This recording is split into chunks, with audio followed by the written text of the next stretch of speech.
ഒരു മഹാൻ അള്ളാഹുവിനോട് ദുആ ചെയ്യുകയാ, പടച്ച റബ്ബേ നീ എനിക്ക് ഭക്ഷണത്തിൽ ബറക്കത്ത് തരണേ അല്ലാ. ഒരാൾ അള്ളാഹുവിനോട് ദുആ ചെയ്യുകയാണ്, പടച്ചവനെ നീ എനിക്ക് ഭക്ഷണത്തിൽ ബറക്കത്ത് ചെയ്യണം. ഇത് കേട്ടപ്പോ ഒരു ചങ്ങാതി ചോദിക്ക, അള്ളാഹുവെ നീ എനിക്ക് ഭക്ഷണം തരണേ എന്ന് ചോദിച്ചാ പോരെ, നീ എന്തിനാ ബറക്കത്ത് ചോദിക്കുന്നേ? വല്ലാത്തൊരു ചോദ്യം. അള്ളാഹുവെ നീ എനിക്ക് ബറക്കത്ത് തരണേ എന്ന് ചോദിച്ചാൽ മതിയല്ലോ, എന്തിനാ അള്ളാഹുവെ നീ എനിക്ക് ഭക്ഷണം തരണേ എന്ന് ചോദിച്ചാൽ മതിയല്ലോ, എന്തിനാ ബറക്കത്ത് ചോദിക്കണേന്ന് വെച്ചു.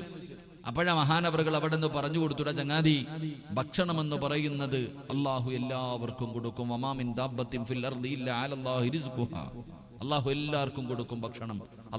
അള്ളാഹുവിനെ വഴിപ്പെടുന്നവനും വഴിപ്പെടാത്തവനും, കള്ളൂടിയനും കൊടുക്കും, വ്യഭിചാരിക്കും കൊടുക്കും, ശിർക്ക് ചെയ്തവനും കൊടുക്കും, 5 നേരം നിസ്കരിക്കുന്നവൻ അള്ളാഹു ഭക്ഷണം കൊടുക്കും. വാ കീറിയ റബ്ബിനറിയാം ഭക്ഷണം കൊടുക്കാൻ. അള്ളാഹു എല്ലാവർക്കും ഭക്ഷണം കൊടുക്കും, പക്ഷേ ബർക്കത്ത് എല്ലാവർക്കും കിട്ടൂല. ബർക്കത്ത് എന്ന് പറയുന്നത് എല്ലാവർക്കും കിട്ടൂല. ബർക്കത്ത് എന്ന് പറയുന്നത് അള്ളാഹു ഇഷ്ടപ്പെട്ടവർക്ക് മാത്രമേ അള്ളാഹു കൊടുക്കുകയുള്ളൂ. അതും വെറുതെ കിട്ടൂല, ചോദിച്ചു തന്നെ വാങ്ങണമെന്ന് മഹത്തുക്കൾ നമുക്ക് പഠിപ്പിക്കുന്നു. അള്ളാഹു ഈമാൻ തരുമാറാകട്ടെ.